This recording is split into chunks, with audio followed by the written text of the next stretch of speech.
In this video, we will be stuffing our fox. So in the last video, we created a little spot in the base where we could stuff our little fox. So we're going to take our stuffing, and with wool stuffing, it tends to compress. So we're just going to gently kind of fluff it up and pull it apart a little bit. And when we stuff, we want to take just a very little bit at a time and take our time with the stuffing so that we can shape the head and the body and make them look the way that we want to. Stuffing is actually a really important part of the process, and it's good to take your time and be patient, just putting in a little at a time and pushing it in place with your finger to the place where you want it to go. So we'll stuff just a little at a time into the head first, and as we stuff, we're kind of pushing it out into his cheeks, first up into his forehead and out into his cheeks, and make sure that we have him firmly stuffed and evenly stuffed so that he doesn't have any lumps and bumps in his head. So we'll start with the head, and we'll work our way down through his neck, and then to the arms, and then to the rest of his body.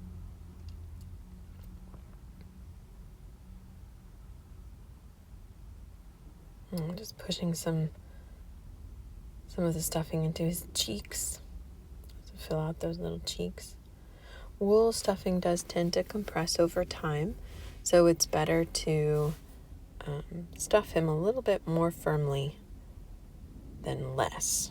So you can really push that stuffing in and in place. Just mind your hand sewn stitches so you don't break your stitches.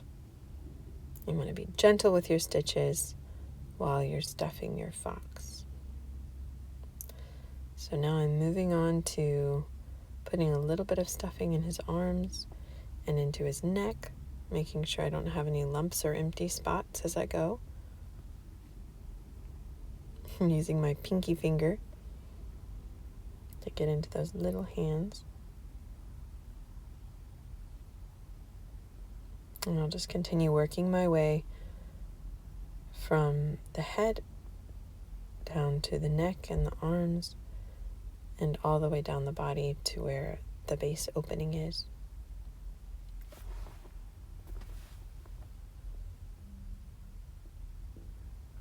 This is a part that you really want to take your time and get it the way that you want it to look. Shaping the toys with stuffing is kind of an art.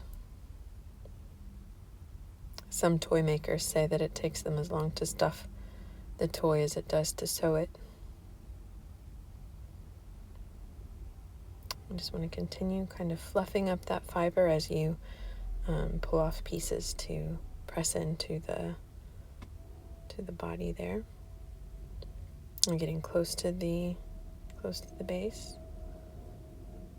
I think that might be just the right amount. Once I stitch his base shut, he should stand up if I squish him down. And there he is.